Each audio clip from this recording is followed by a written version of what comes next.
everyone, and welcome to the third season in Conversations in the Future of Work. I am your host, Rachel Cossar, co-founder and CEO at Virtual Sapiens.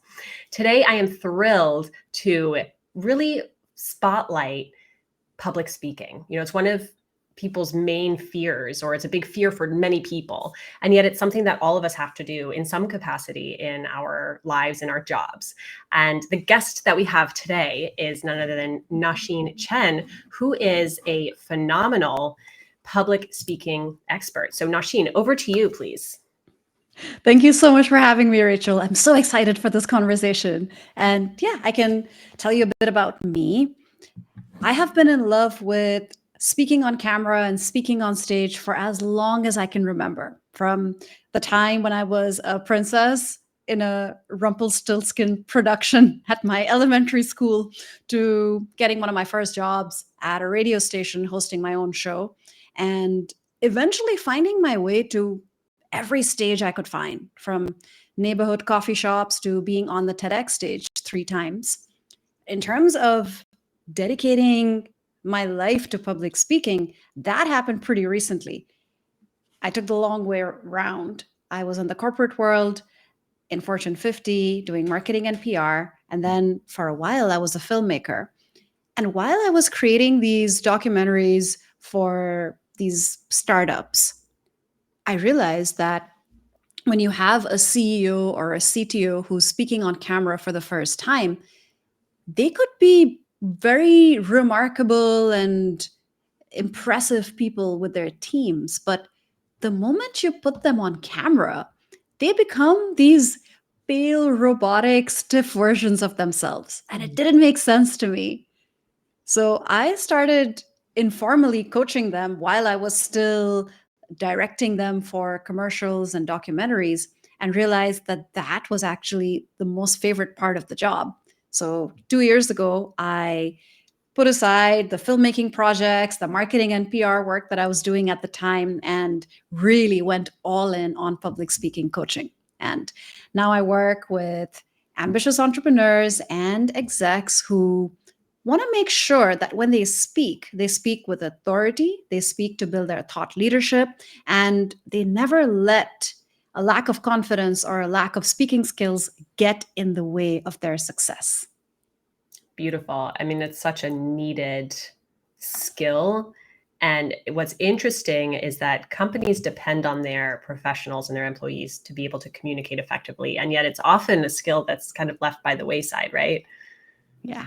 Yeah, awesome. All right. So on the note of public speaking, I'm curious to hear from you, like, how have you seen the space and the skill itself evolve over the past few years? I would say over the past 5 to 7 years, there's been a lot of evolution and growth, specifically because of COVID. We now find ourselves on cameras more than we ever were before. We've, in a way, all turned into performers, whether we like it or not. And I mean that in the positive sense of the word. I see 2 types of people. One who trudge their way through every Zoom meeting and webinar and presentation, and they just want to get it over with. It's painful. They don't look forward to it. And as a result, unfortunately, they lose out on making an impact, getting a sale, getting through to potential clients, collaborators, partners, and really establishing themselves as thought leaders. So that's one camp. And then the other camp I see are really ambitious and driven people who understand that communication skills is the one thing that's going to set them apart in this world of AI, where you can use AI to do pretty much everything. So far, it hasn't come to a point where you and I can just have an AI avatar speak for us in our Zoom meetings or do our podcasts for us. And that's where that human touch comes in. And it's not just something that you do as a cherry on top. If you are relying on your personal brand to fuel your business, you have to be visible. You have to show people who you really are. Your words, they help, but they only go so far. People don't get a sense of how you speak. What does your face look like? What is it like to have you in their presence? So being on camera or being on stage takes your visibility and your impact to that next level. And I'm seeing a lot more of that now in the last few years.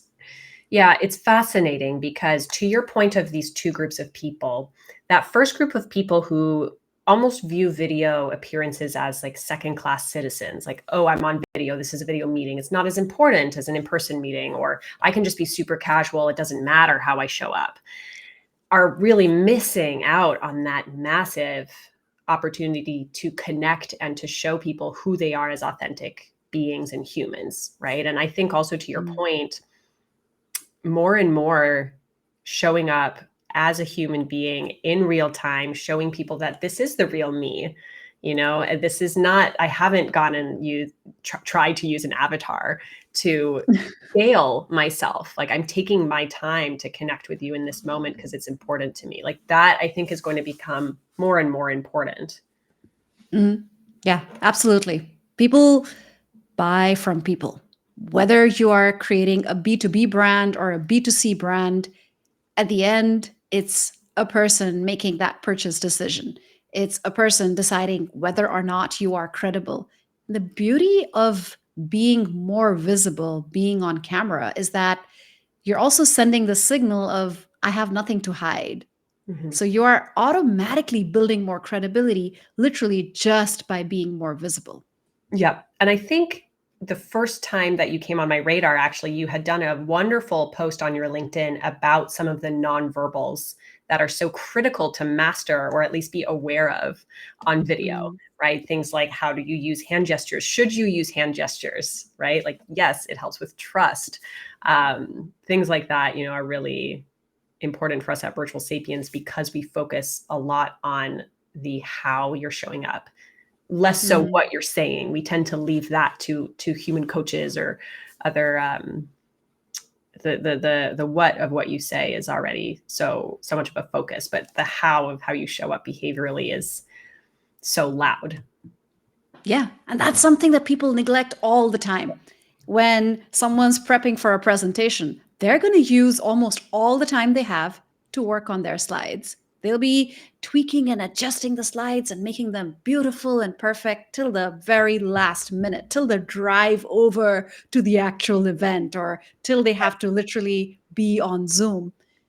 And they neglect the fact that the message is only as good as the delivery, Yep. because what people are seeing is you delivering the message. Unless it's an email. If it can be an email, make it an email, make Yeah. it a report, make it a blog post.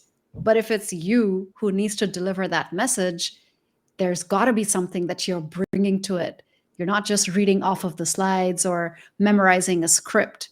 So to your point, I love that your focus is on the delivery aspect of it, which is so crucial and so neglected. Yeah, absolutely. What role do you think technology plays in public speaking, and like going beyond the obvious of video, right? Like, where do you see technology either amplifying or maybe detracting from public speaking? I'm fascinated by how AI is now working with people that want to improve their speaking skills.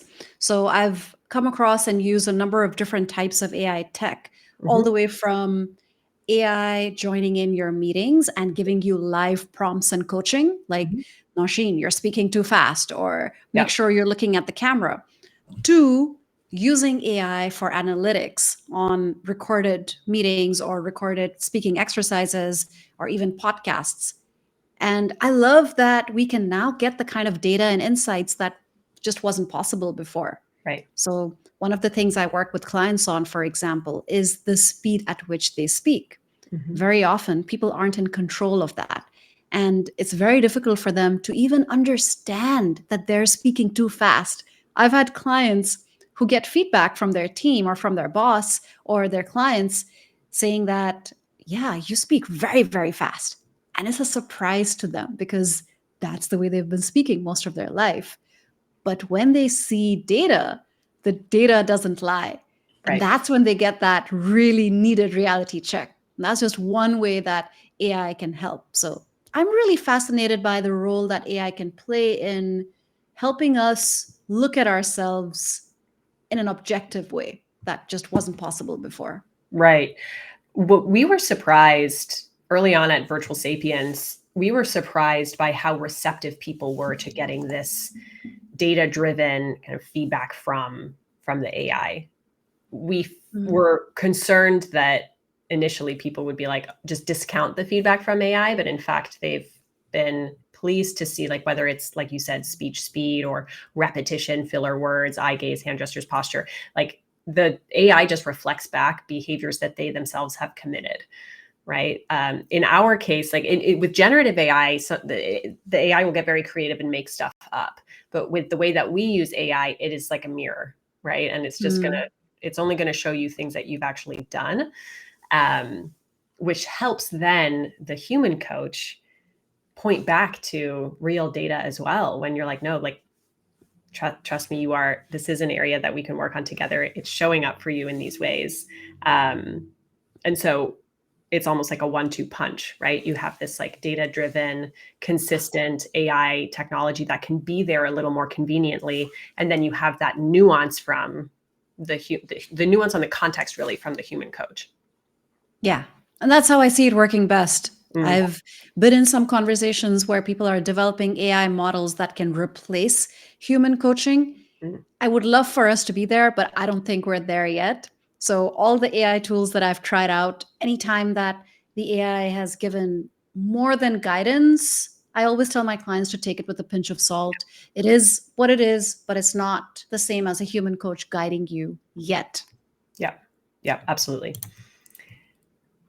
So we've talked about, a variety of different things when it comes to public speaking. I'm curious what you see are the biggest obstacles when it comes to public speaking for your clients and community, and then what are some of the solutions to those obstacles? The biggest obstacle is not being aware and not being in control. So a number of clients that come to me, they have had traumatic experiences where they've either watched themselves back after doing a podcast or they've seen a recording of their presentation, and it's occurred to them that that is not an accurate representation of who they are. But it's taken them that level of trauma. And I call it trauma because it really does weigh heavily on them and it affects their ability to say yes to future opportunities. So it takes that kind of a reality check for them to stop, reflect, and realize something needs to be done. If there is a way that people could focus on their communication skills in school, out of school, from that age, then you wouldn't get to a point where you've had to have this traumatic experience of watching yourself back and feeling this disconnect and disappointment with your own self. So lack of awareness is absolutely the number one obstacle. And then lack of control. A lot of people feel that the habits they've developed are not in their control. Oh, I speak fast because I've always spoken fast and that's the way I've grown up and that's the way I talk. No, you can control the pace at which you speak. It is absolutely up to you. It takes work, and that work is not glamorous at all. That's where you have to put in the hours, watch yourself back, go through that cringe of seeing a not very perfect image of you, but then you'll improve over time. And one of the key things that's at the core of the work that I do is helping my clients gain back that control. Because once you're in control, whatever happens, you can always come out on top. You choose how to respond to any kind of circumstance, any situation. You won't go blank. You will know exactly how to recover from any kind of situation. And you will be able to really play with the audience. That's the level I want my clients to be at, where they're not just memorizing and regurgitating scripts. They're not just presenting slides and educating or informing people in a one-way lecture, where they're really playing with the audience, dancing with the audience, playing with the way that they're delivering words and adding pauses and adding drama, inserting their personality into the way that they speak and show up. That's that level of control that I know they can get to. They just need to put in the work to get there. Right. It's funny because I think sometimes, and I'd be curious if you see this too, but I think sometimes people think of whatever it is that they're presenting as this like static, perfect package that they have to deliver. And I think that that can sometimes, to your point of being able to like, you might go up on stage and you might momentarily forget what you're supposed to say. Like you might trip while you're walking up the stairs. You might have a technical glitch in your Zoom call, right? Like it's a lot, especially for live public speaking, things happen, right? And if you're going into it expecting a perfect performance, that's I think when people can really trip themselves up versus being like, this is a live organism. Oh, look at what just happened. Like, let's incorporate it into the real presence of the moment. Yeah. It's that quest for perfection that also puts an enormous amount of pressure on yourself. Yes. And the moment you can switch from, oh my God, it has to be perfect, to all I need to do is help someone with the stuff that I'm sharing. That's really it. If someone can walk away from this podcast, this presentation, this video, being a bit more knowledge rich, I've done my job. Takes the pressure off, and it helps you be more you and more human.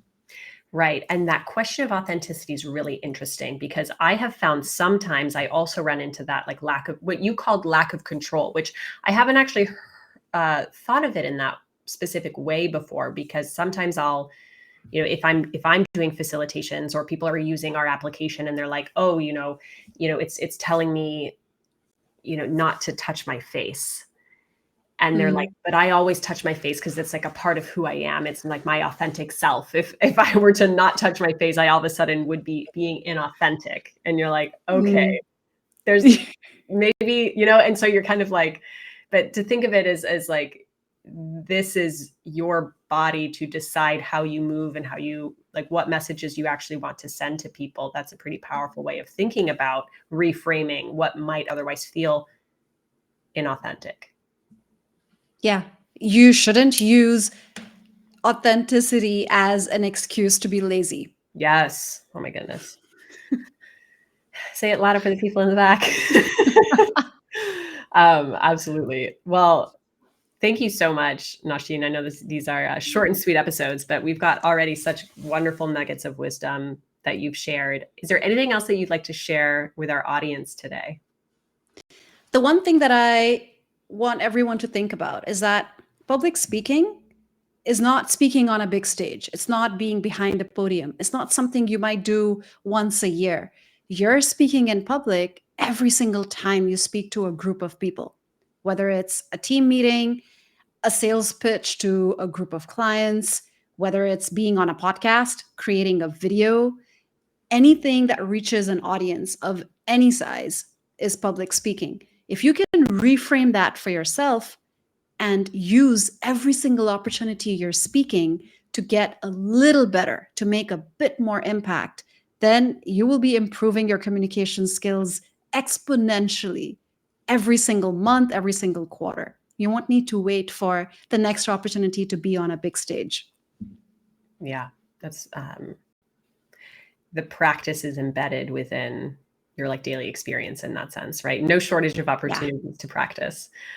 Wonderful. And for our audience, if they'd like to connect with you or interact with more of your amazing content, what are the best ways for them to do that? LinkedIn is a great platform where you can find me. I'm one of the most active and most engaged public speaking coaches there. And I'm the only Nausheen I, Chen, so fairly easy to find. And apart from that, my website has a lot of free goodies, including a free course on learning how to speak fearlessly that you can take. It's a 5-day course, and I've gotten great feedback from thousands of people on it. So speaking.coach is how you'll find the course, and you can also get in touch with me there. Awesome. I love that. Little claps. Cool. Well, again, Nausheen, thank you so much for joining us on this inaugural launch of the 3rd season. And thanks to our audience as always. Awesome. Thank you so much, Rachel.